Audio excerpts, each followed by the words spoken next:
आज हम केशव दास के धनुर्भंग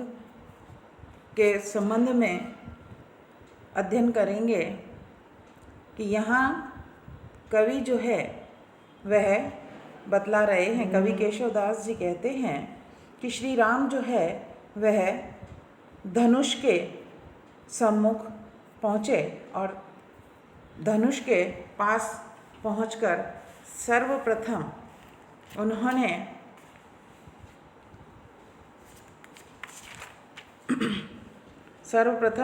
उन्होंने शिव धनुष को उठाकर उसका संधान किया का वर्णन करते हुए कहते हैं कि जब श्री राम ने उस शिव धनुष को उठाया, झुक करके पहले उसे प्रणाम किया और प्रणाम करके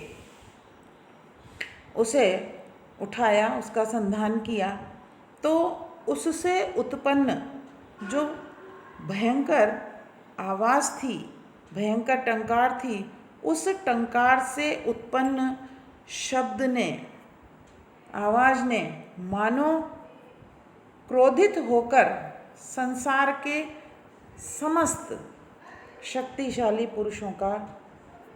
जो अहंकार है उसे नष्ट कर दिया हो। ये प्रथम टंकोर झुकी झारी संसार मद, चंड को दंड रहो मंडी नवखंड को, चाली अचला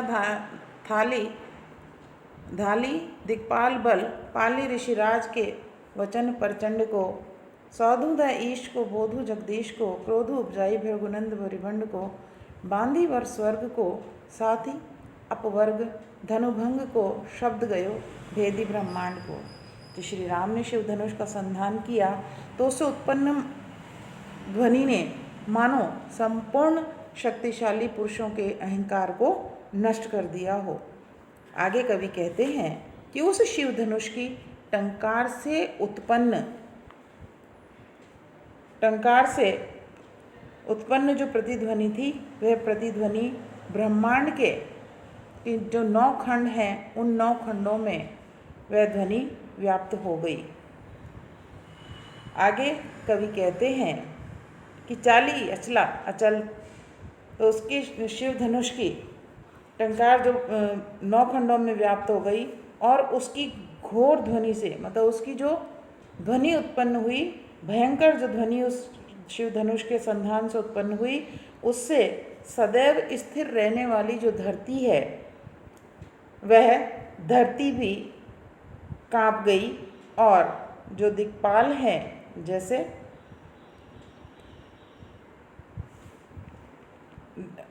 गई और दिक्पाल जैसे इंद्र, वरुण, यम, कुबेर का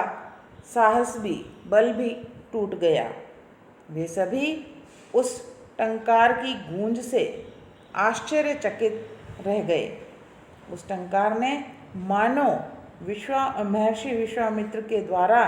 दी गई धनुर्भंग की कठोर आज्ञा का पालन उसमें निहित था, कि जैसे श्री राम को विश्वामित्र ने धनुष भंग करने के लिए आज्ञा दी हो, कि धनुर्भंग की वे तीव्र ध्वनि मानो शिवजी को उनके धनुष के टूट जाने का बोध कराकर, टूट जाने की सूचना देकर, विष्णु को विश्व में उन्हीं की इच्छा के अनुरूप हो रहे कार्यों का बोध कराकर, महाबली परशुराम के मन में अत्यधिक क्रोध उत्पन्न करके, स्वर्ग के कार्यों को अपनी गूंज से बाधित करके और दधीचि को मोक्ष दिलाकर मानो ब्रह्मांड को भी भेद कर वह ध्वनि अंतरिक्ष में चली गई। अर्थात धनुष भंग की टंकार समस्त ब्रह्मांड में फैलकर सभी को आश्चर्यचकित करने लगी। आगे कवि कहते हैं अब इसमें कि धनुष भंग हो जाने के पश्चात कि जो परशुराम थे, वह परशुराम जब वहाँ पर आए तो उस परशुराम से का जो संवाद है, वह परशुराम संवाद में अब यहाँ कवि आगे बतला रहे हैं कि राम टूटै टूटनहार तरु वायु ही दोजत दोष, त्यों अब हर के धनुक को हम पर कीजत रोष। हम पर कीजत रोष काल गति जानी न जाई, होनहार वह रहे मिटे मेटी न मिटाई। होनवार है वह रहे मोह मत सबको छूटे, होई तिनु का वज्र वज्र तिनु का वह टूटे। अब यहाँ कवि कहते हैं कि केशव की रामचंद्रिका के माध्यम से परशुराम संवाद में कवि कहते हैं कि शिव धनुष के टूट जाने पर परशुराम अत्यधिक क्रोधित हो जाते हैं और उनके द्वारा इस प्रकार क्रोध करने पर राम उन्हें शांत करना चाहते हैं और वे परशुराम जी को समझाते हुए बतलाते हुए कहते हैं कि राम कहते हैं कि टूटे टूटनहार। राम कहते हैं कि जो पेड़ टूटने योग्य हो जाता है वह टूट जाता है, उसे टूटने से कोई भी नहीं रोक सकता। परंतु पेड़ के टूट जाने पर वायु को, यदि हम वायु को दोष देते हैं तो वह उचित नहीं है। तो कह रहे हैं कि इस प्रकार धनुष के टूटने पर, मतलब शिव जी के धनुष के टूटने पर आप क्रोधित हो रहे हैं, यह आपका क्रोध करना उचित नहीं है। आगे वो कहते हैं कि काल की गति, वो कहते हैं कि हम पर कीजत रोष काल गति जानी न जाई। वो कह रहे हैं कि आप जो मुझ पर क्रोध कर रहे हैं वह ठीक नहीं है, कि काल की गति को कौन जान सकता है, काल की गति कोई नहीं जान पाया। तो इसीलिए क्या कहा कि जो होनी है, जो होनहार है, जो होना है, उसको होने से, घटित होने से कोई नहीं रोक सकता। आगे कहने का तात्पर्य है कि होनहार को बलवान बताया गया है। तो कह रहे हैं कि जो होनी है वह होकर रहती है, उसे कोई नहीं रोक सकता। आगे कहते हैं कि जब होनहार बलवान है तो वो कह रहे हैं कि इसके प्रति हमारा मोह और घमंड करना व्यर्थ है, बेकार है, कि परिवर्तनशीलता के कारण परिवर्तनशीलता की गति को कोई भी नहीं समझ पाया। तो आगे कहते हैं कि इस प्रकार की वस्तुओं के प्रति हमारा मोह जो है वह स्वतः ही समाप्त हो जाता है, क्योंकि यही जगत का सत्य है। आगे कवि कहते हैं कि होनहार बलवान है इसीलिए कि होई तिनु का वज्र वज्र तिनु का वह टूटे। तो कहते हैं कि होनहार बलवान होने पर मामूली सा दिखने वाला जो तिनका है वह तिनका भी वज्र के समान कठोर और शक्तिशाली हो जाता है, बन जाता है। और जब होनहार विपरीत होने पर कठोर तिनका भी, कठोर वज्र भी जो शक्तिशाली है, कठोर है, वह भी तिनके के समान आसानी से टूट जाता है। इसलिए गतिशीलता और होनहार को प्रमुख मानकर उसी के अनुसार हमें आचरण करना चाहिए। आगे कवि कहते हैं कि जब श्री राम ने इस प्रकार परशुराम जी को बतलाया, कहा, समझाने का प्रयास किया, तब आगे परशुराम जी के द्वारा अत्यधिक क्रोधित होने पर कि लक्ष्मण जो है वह परशुराम को माता का वध करने का अपराधी बतलाते हैं, तो परशुराम अत्यधिक क्रोधित होकर अपना जो परशु है उस परशु को उठा लेते हैं और आगे कहते हैं कि परशुराम केशव है राज को अंश, हलाहल कौरन खाई लियो रे, ता लगी मेद महीपन को घृत घोरी दियो न सिरानो हियो रे। आगे कवि कहते हैं कि परशुराम जी कहते हैं कि हे कठोर परशु, कि तुमने अपने जो शत्रु हैं, बैरी हैं, उन शत्रु का है राज का मांस जो है विष के ग्रासों के समान खा लिया, अर्थात तुमने है राज का अंत कर दिया। उसके पश्चात आगे कहते हैं कि तुमने उस परशु को संबोधित करते हुए कहते हैं कि ये कठोर परशु, तुमने अनेक महीपन यानी राजा कि अनेक क्षत्रिय राजाओं का संहार किया, संहार करके उनकी चर्बी को घी की तरह घोलकर पिया है, फिर भी तुम्हारा हृदय शांत नहीं हुआ। अर्थात आगे वो कहते हैं, कवि समझाते हुए कहते हैं कि मांस रूपी विष का नशा चर्बी रूपी घी को खाने से शांत होना चाहिए, लेकिन परशु का वह नशा शांत नहीं हुआ। आगे कहते हैं, खीर खड़ानन को मद केशव सो पल में करी पान लियो रे, तौलो नहीं सुख जो लहूँ तू रघुवंश को सोन सुधाना पियो रे। आगे वो कहते हैं कि तुमने देव सेनापति जो कार्तिकेय है उसके अहंकार को दूध के समान क्षण भर में पी लिया था, तब भी तुम्हें सुख प्राप्त नहीं हो पाया। इसलिए अब तुम रघुवंश के इन राजकुमारों का के रक्त रूपी अमृत का पान कर लो और पान करके अपनी जो पिपासा है उस पिपासा को शांत करो। कहने का तात्पर्य कि जब तक तुम अमृत पान नहीं करोगे, जब तक अतः तुम इन रघुवंशी जो राजकुमार हैं, इन राजकुमारों का वध करके इनके रक्त रूपी अमृत का पान करो।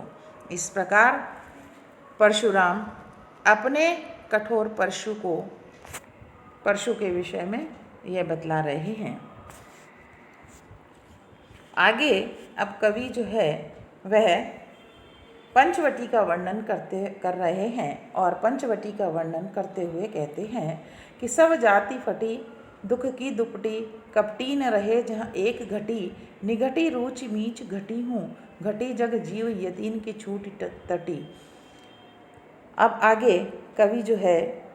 पंचवटी का वर्णन करते हुए उसके प्राकृतिक सौंदर्य और पंचवटी की विशेषता के बारे में बतला रहे हैं। यहाँ कवि केशव जो है वह कहते हैं कि लक्ष्मण कहते हैं कि जिस प्रकार शिवजी के दर्शन से सारे जीवन के जो दुख हैं वह दुख दूर हो जाते हैं, उसी प्रकार यहाँ इस पंचवटी में आते ही दुखों की जैसे संपूर्ण चादर जो है वह फट गई, अर्थात सभी प्रकार के दुख जो है वो समाप्त हो गए। यहाँ आगे कवि कहते हैं कि यहाँ इस पंचवटी में आते ही मानव का जो मन है वह शुद्ध और पवित्र हो जाता है और उसके मन से सभी प्रकार के मतलब जो छल कपट है, छल कपट की भावना वह निकल जाती है। इसीलिए आगे वो कहते हैं कि जब छल कपट निकल जाता है तो मानो कोई भी कपटी मनुष्य, कपटी व्यक्ति यहाँ इस पंचवटी में एक क्षण के लिए भी नहीं रह सकता है। और इस पंचवटी में आने पर कहते हैं, इस पंचवटी में आने पर इस प्राकृतिक परिवेश में आकर के मनुष्य के मरने के प्रति जो रुचि है वह रुचि भी घटती जाती है। और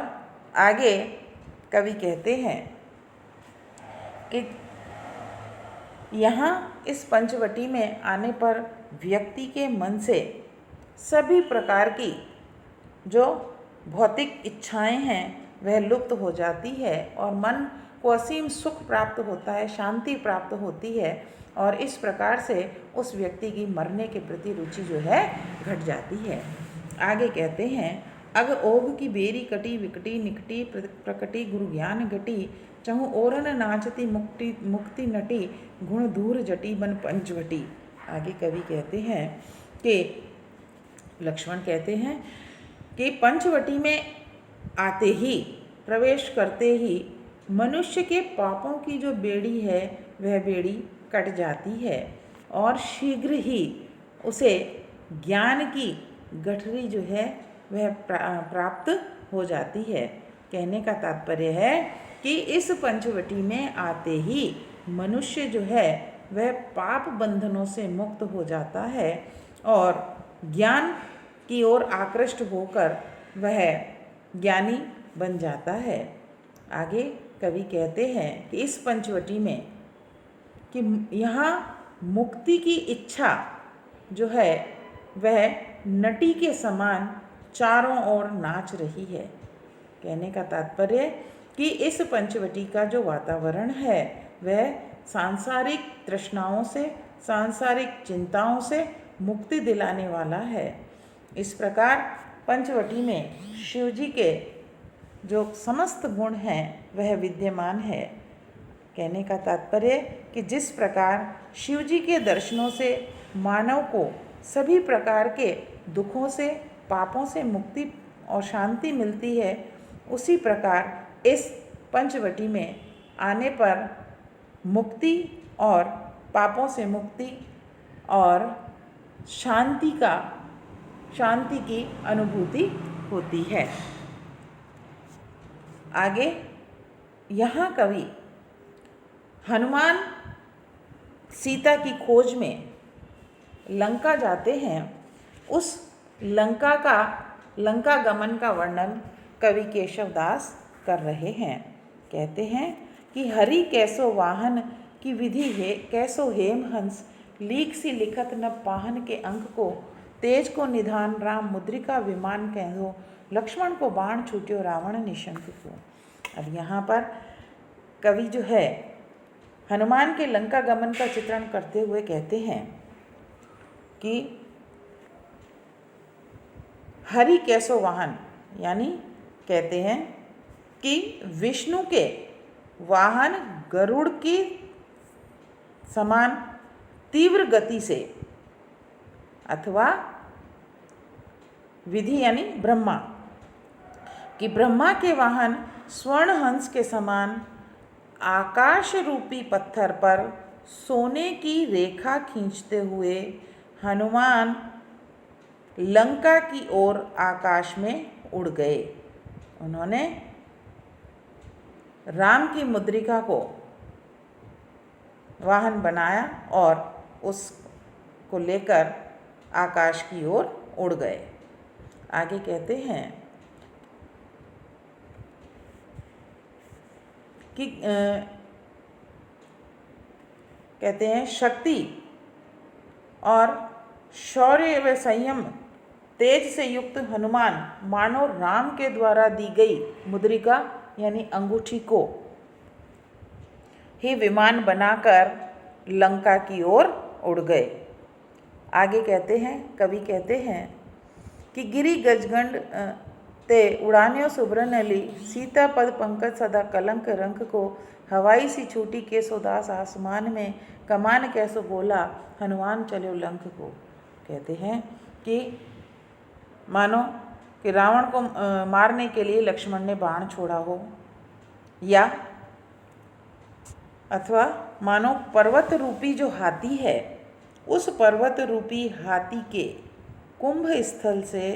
स्वर्णिम रंग का कोई भ्रमर सीता के पद रूपी कमल की शरण पाने के लिए आकाश में उड़ गया हो, अथवा आकाश में किसी ने आतिशबाजी की हो, या तोप से कोई लाल गोला छोड़ा गया हो। इस प्रकार हनुमान जो है अत्यधिक तीव्र गति से लंका की ओर चले हों। यहाँ उपमा, रूपक, उत्प्रेक्षा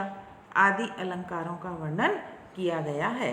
और इसी के साथ साथ कवि ने पंचवटी का भी सुंदर प्राकृतिक सौंदर्य का वर्णन किया है।